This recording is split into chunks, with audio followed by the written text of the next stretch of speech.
Assalamu alaikum rahmatullah wa barakatuh.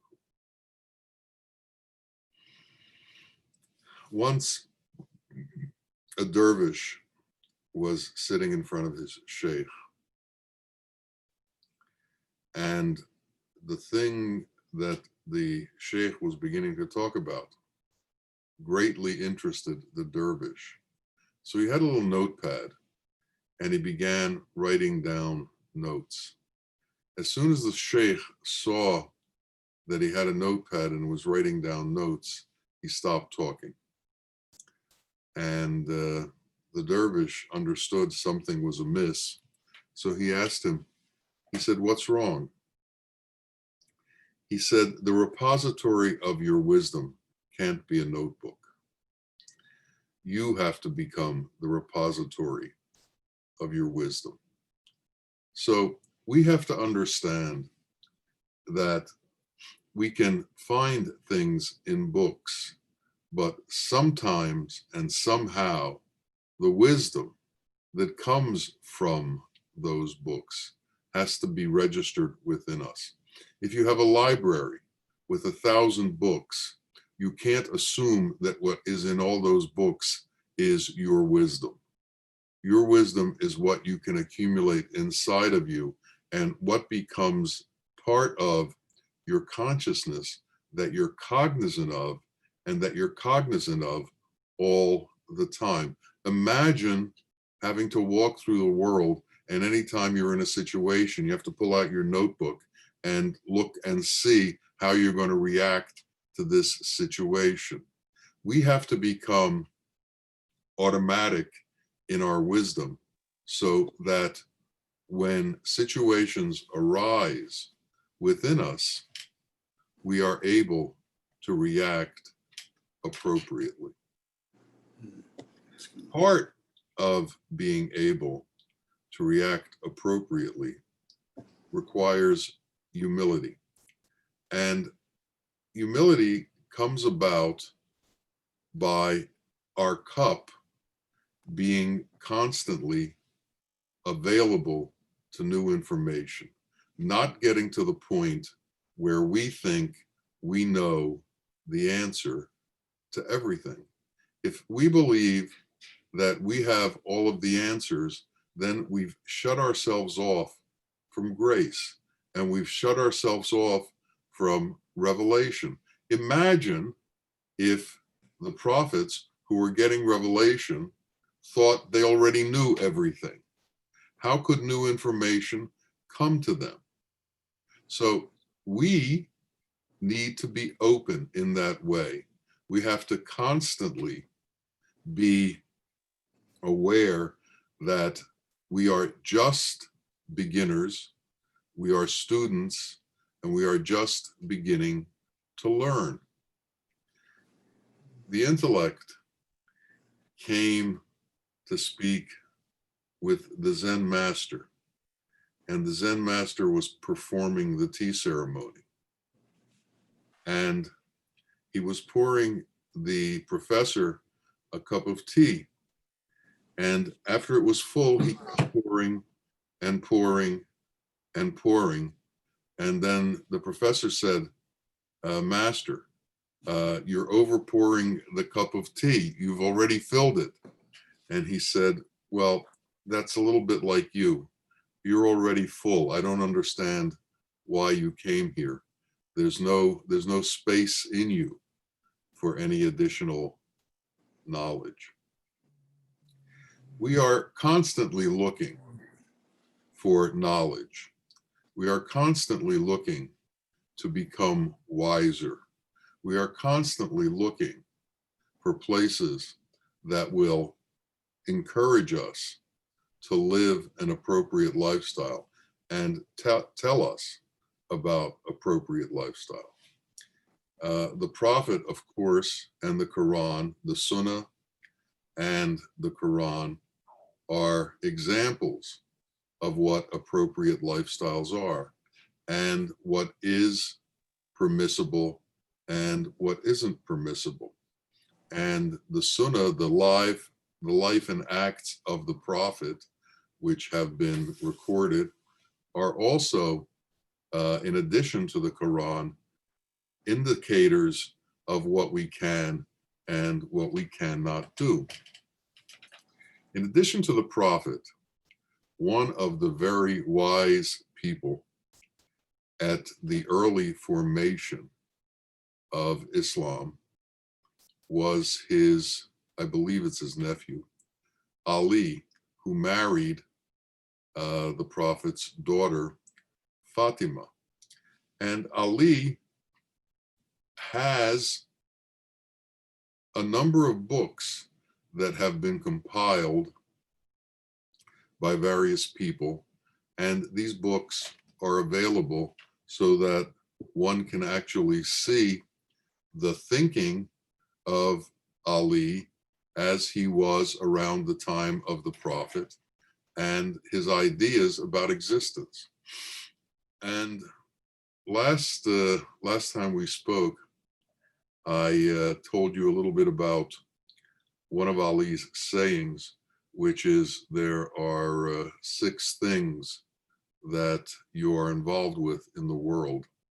And if you want to hear them again, go to last week's video on YouTube and it'll be there.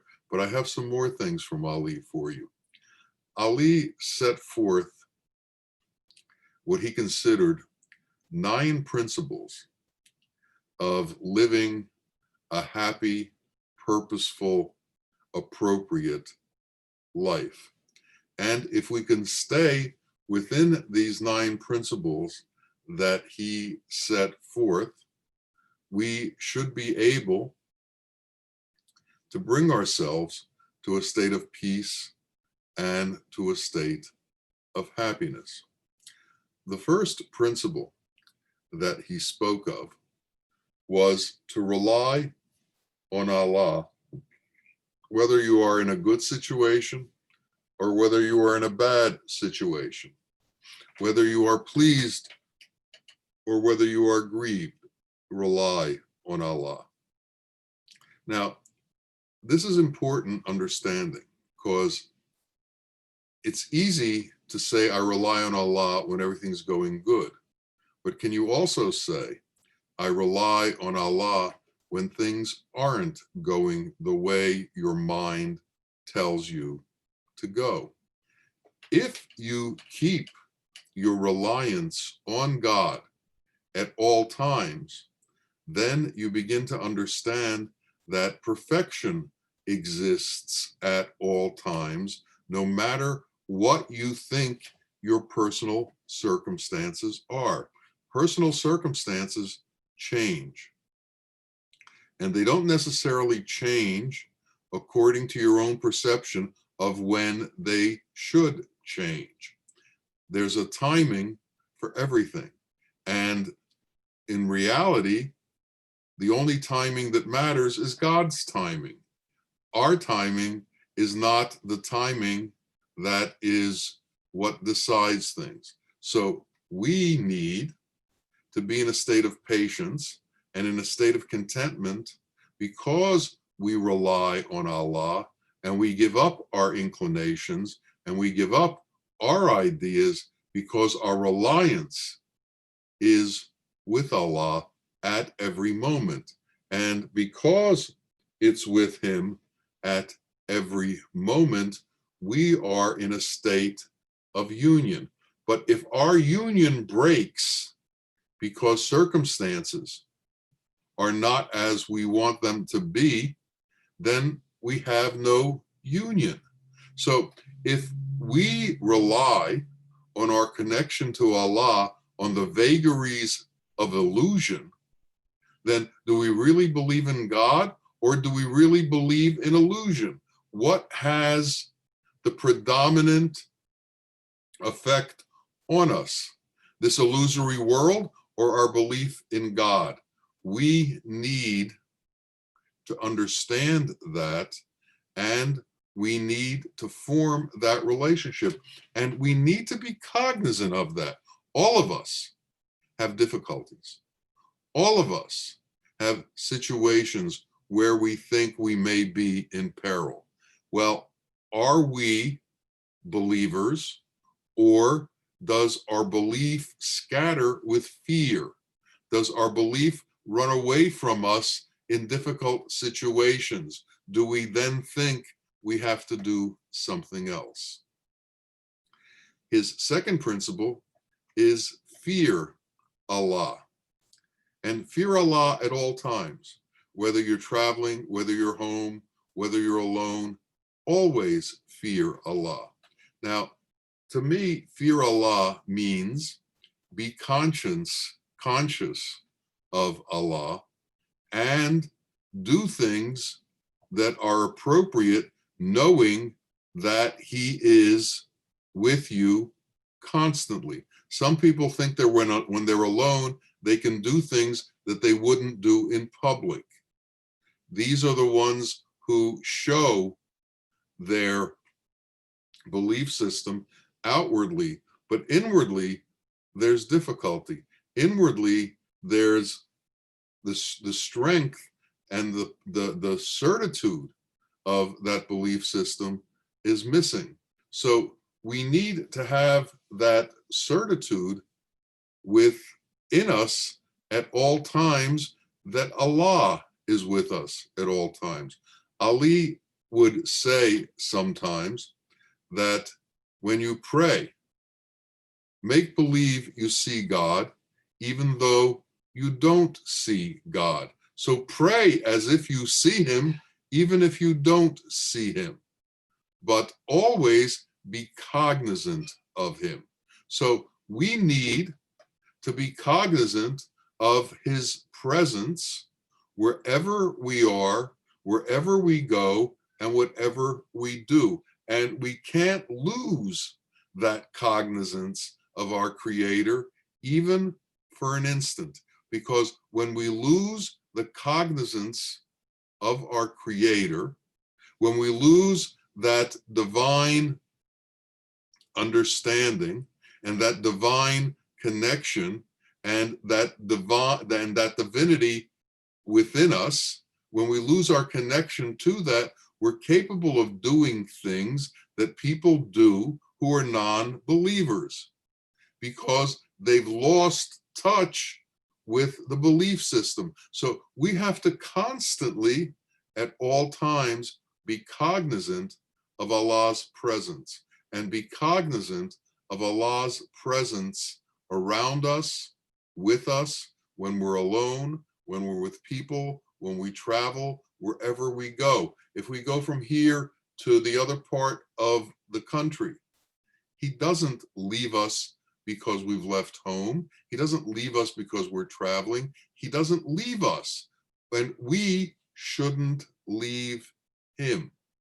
You see, it's a two-way street. He is constantly with us. But the question is, are we constantly with Him? Are we constantly cognizant of the fact that we are with Him? It needs to be understood in this way, and we can't let go of Him. He doesn't let go of us. The question is, do we let go of Him? He is consistent always. The question is, are we consistent always?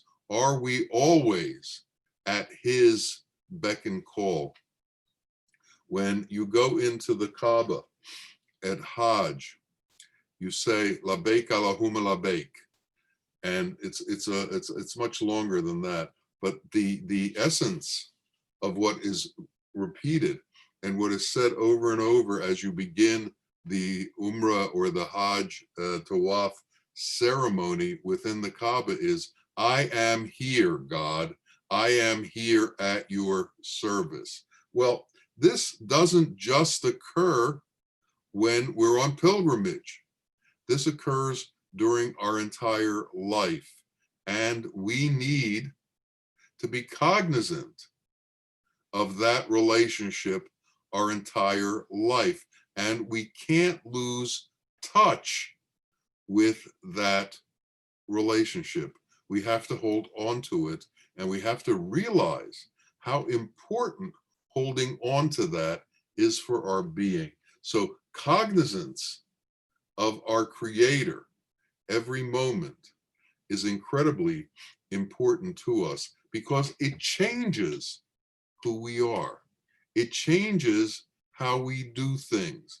It's like being in the presence of a great sheikh will elevate the energy, the resonance, the holiness, the divinity of everybody in the room. Well, how about being in the presence of the divine all the time?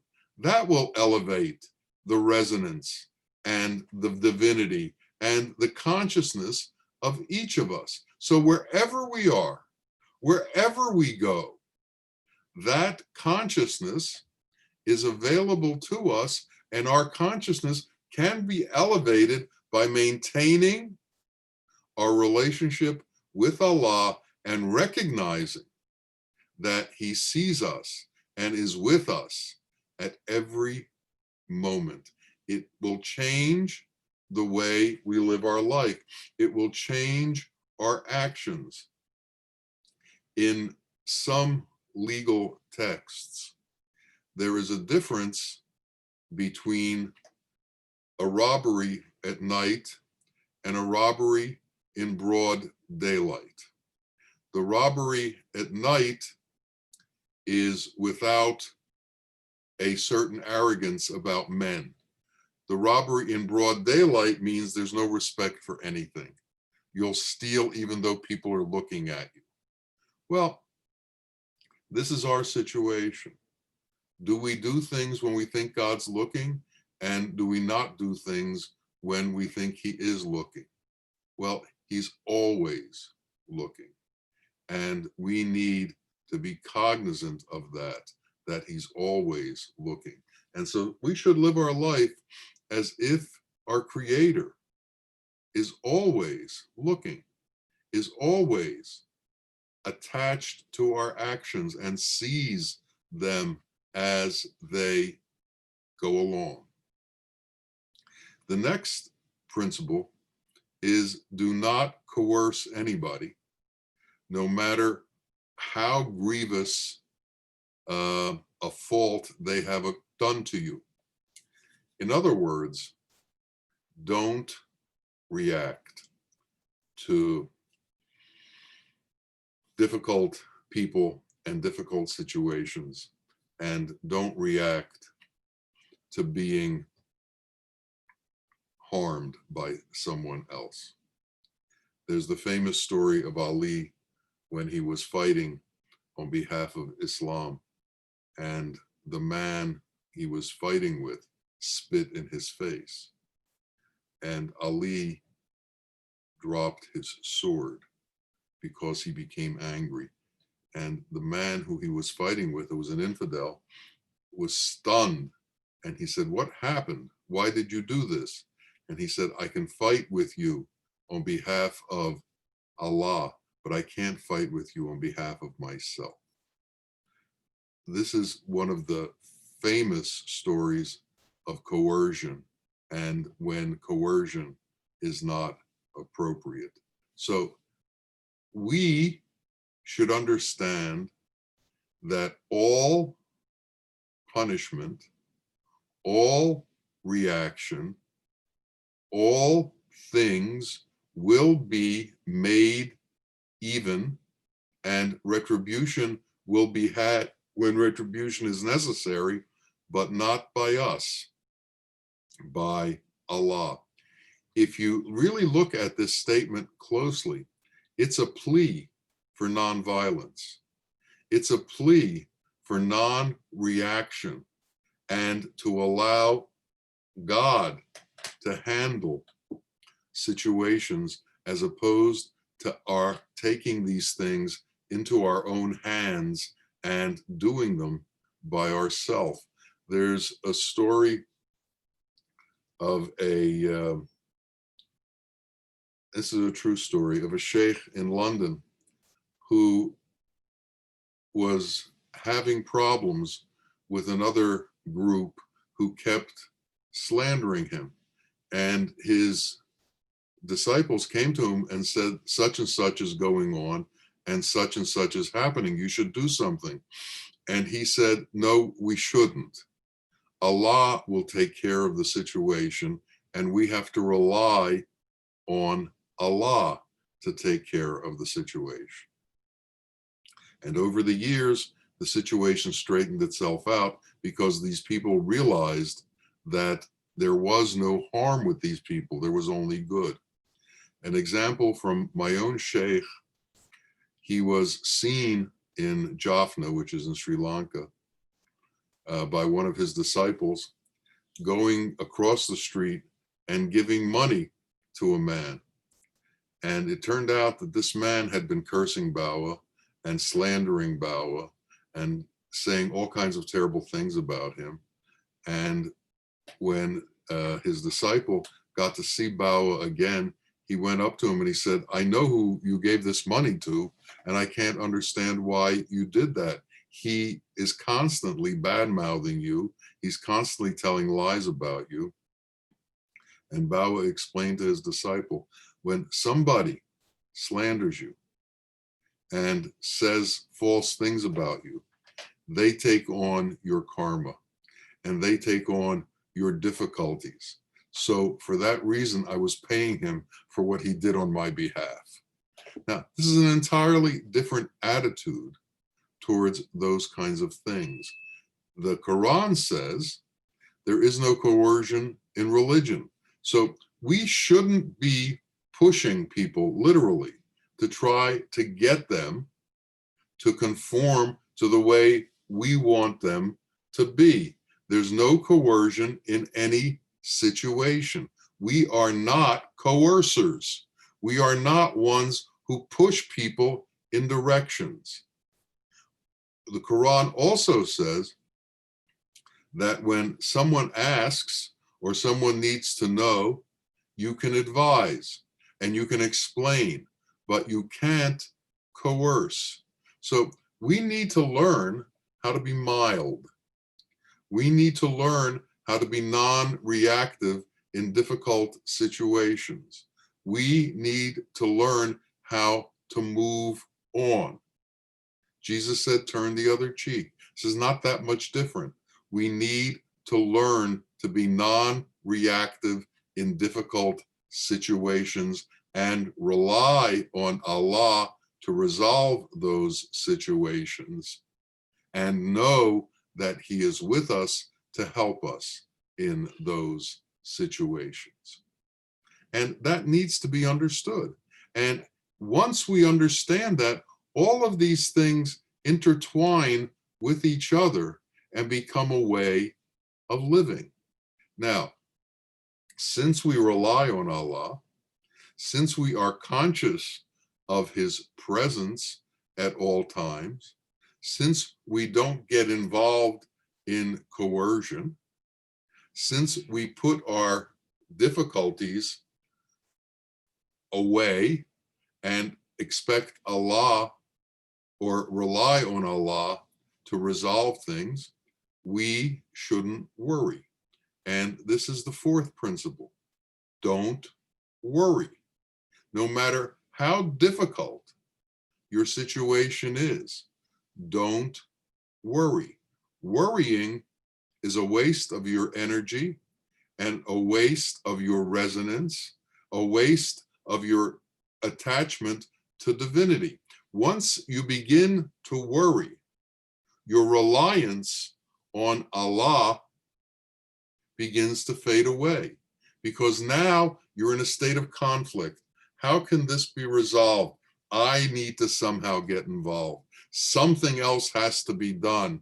There's a problem here, and you begin to panic. Worry leads to panic. Panic leads to coercion.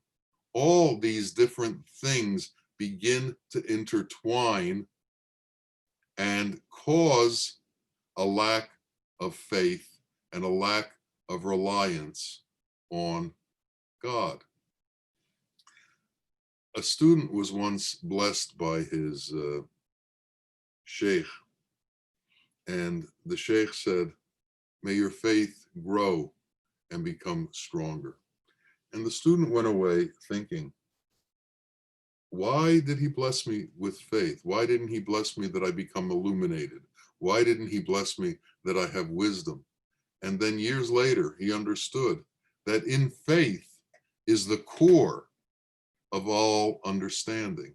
In faith is the center of reliance on Allah. In faith is the center of understanding that Allah is always with us. And without faith, none of these other things can happen. So he was so grateful that his sheikh blessed him with obtaining stronger faith. And with faith, worry goes away. With faith, peace comes within you. I once heard a definition of worry, which I thought was incredibly appropriate. It said, worry is feeling future pain now, absolutely not knowing what's going to happen in the future. So what it is your mind creates a scenario that things are going to go bad, and then you begin to believe that, and you can't believe that. If you rely on Allah, you can't believe that. If you are constantly cognizant of Allah's presence, you can't believe that. If you are constantly aware that you are intermingled with Allah, you can't believe that. So the next one is always anticipate good, no matter how perilous the situation may be. Again, this has to do with understanding that Allah is merciful, Allah is compassionate, and Allah is acting on your behalf. Rumi once said, live your life as if Allah has fixed everything in your favor. Imagine that.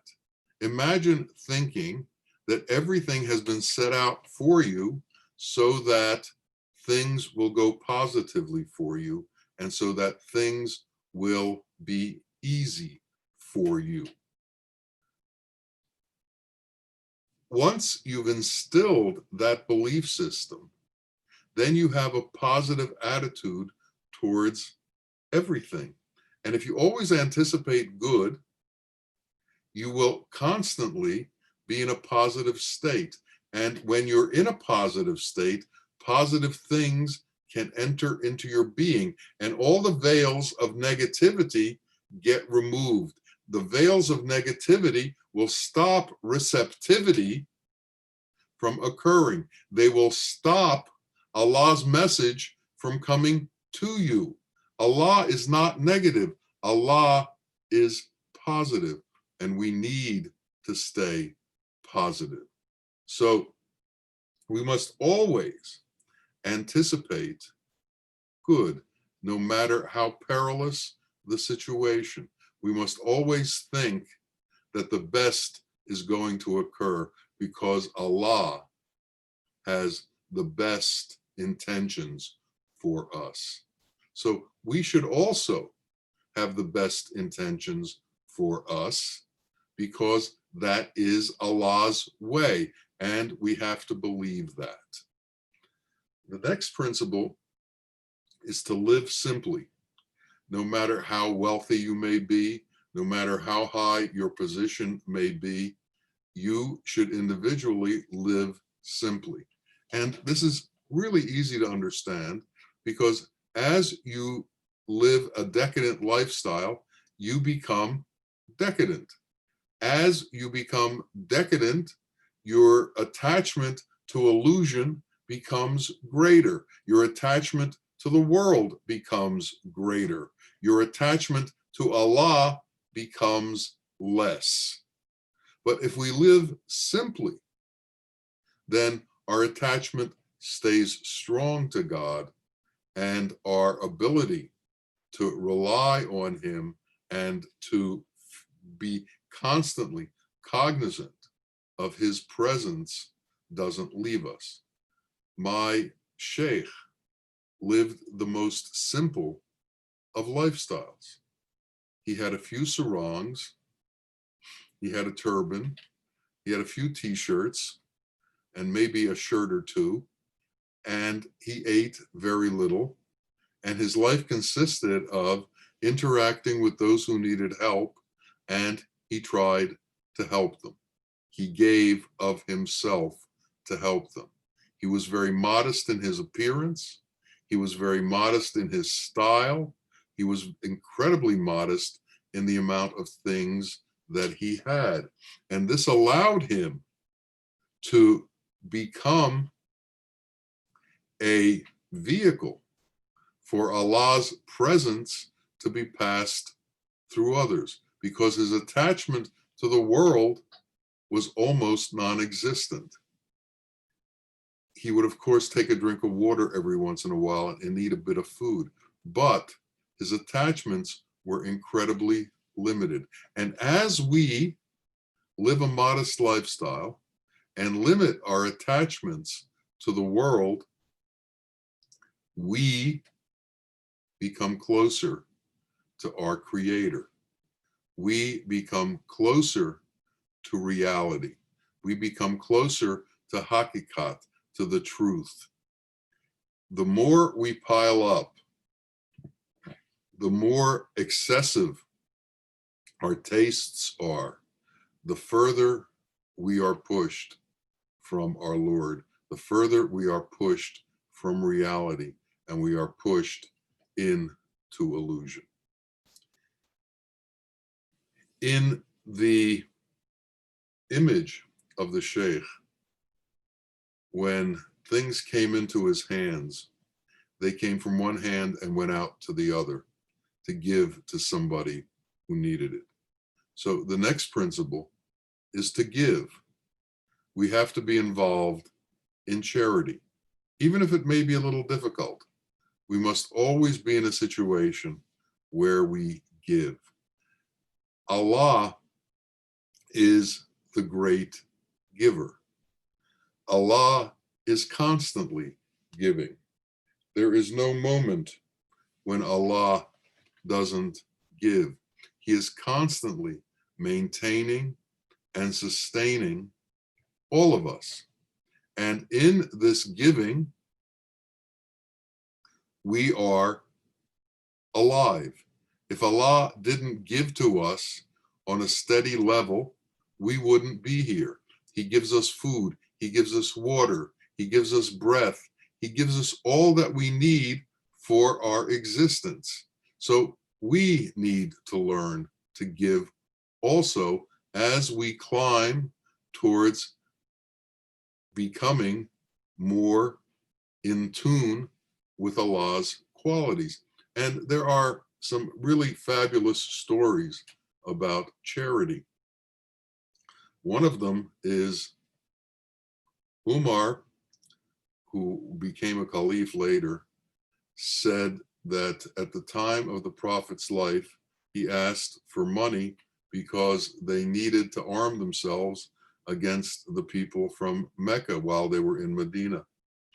And he said, I myself, Umar, went forward and promised half of everything that I had to the Prophet.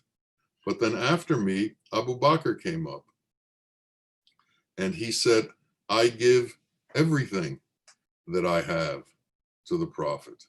And the Prophet said to him, well, if you give everything that you have, how are you going to survive? And he said, I will survive on the mercy of my Prophet and my Lord. And after this happened, about 3 days went by, and Abu Bakr wasn't seen. And the Prophet asked, where is Abu Bakr? And the companions didn't know. So he said, well, send somebody to Abu Bakr's house and tell him to come see me. And they went to Abu Bakr's house, and they knocked on his door, and Abu Bakr answered. And they asked, why aren't you with the Prophet? And he said, well, the Prophet asked for charity and I gave everything. I don't even have enough to dress appropriately. So I was embarrassed to come out to see the Prophet. And he said, well, you better do something because the Prophet has called for you. And Abu Bakr went into his garden and pulled fronds from a date tree and made a skirt out of palm fronds from the palm tree, the date tree, and began the walk towards the Prophet. And then while he was on his way, Gabriel came to see the Prophet. And Gabriel said, the Lord is very pleased with Abu Bakr, and he wants you to relay to him that if Abu Bakr is pleased with his Lord, the Lord is pleased with him. And the Prophet said, I will certainly tell him when we gets here. But I have a question of you, Abu Bakr. Why are you dressed in a skirt of palm fronds? Why are you wearing these palm leaves as your clothing? And he said, not only am I wearing them, all the angels in heaven are wearing them as a tribute to Abu Bakr. And a little while later, Abu Bakr came before the Prophet. And the Prophet said to him, it's good to see you, Abu Bakr. I have a message that Gabriel brought you. He said that if you are pleased with your Lord is pleased with you. And Abu Bakr said, I am certainly pleased with my Lord. And he held his hands up and began to whirl. And that's when the first sema, the turning, the whirling that the dervishes do, happened. So there is a great good in charity. It's recognized by the angels. It's recognized in heaven. It adds to your own divinity. And as you give, so will you get. And so we need to understand the nature of giving, the importance of giving, and the importance of helping our fellow man. Now, the next principle that Ali set forth, and it's also in Hadith, he said, smile at all times. No matter if your heart is broken, smile. And as many of you know, there's a Hadith where the Prophet says, charity, smiling is a charity. So the ability to bring ourselves, when we are in connection with others, in a pleasant way, in a smiling way, in a comforting way, this is a grace that we give to others, and then Allah will grace us because we have graced others. So we need to constantly be in a state of gentle, healing, giving of ourselves through our acquiescence to others by smiling at them. There's a story of a sheikh who there were a few mosques, and one of the mosques that he went by, the people there were very gruff, and they would never acknowledge him as he was going to his own mosque. And then one day, while he was at home, one of the people who was a caretaker of this other mosque was sent by the sheikh from that mosque to give him something. And when the man entered the door, he immediately stood up and bowed and was incredibly gracious towards him. And the next time when he went by that other mosque, those same people who always ignored him were now always gracious towards him. He had taught them what grace is. He had taught them how to act. He had taught them how to be by his own actions towards them. And by learning this, they were now able to return it. And he did it without a lecture. He did it without scolding them. He did it without telling them about etiquette. He did it just by his own etiquette, by his own adab, by his own appropriate action. And through his own appropriate action, he was able to reform people who didn't have appropriate action into appropriate action. And that's what we need to be. We can't expect appropriate actions from others, but we have to be ready to give appropriate action towards others. And the ninth principle is always be in a state of kindness and asking on behalf of all of your brothers and sisters.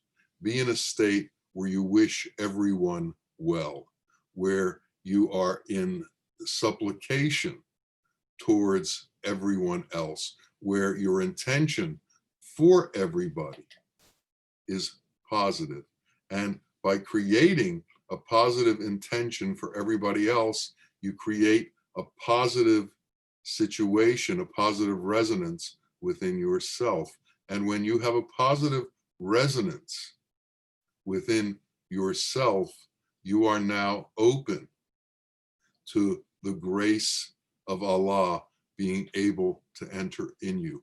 If you take all of these principles together, you can see that they are about living a positive lifestyle, staying in a positive state all the time, being constantly aware of God in our presence, and being constantly aware of the fact that He is with us at every moment.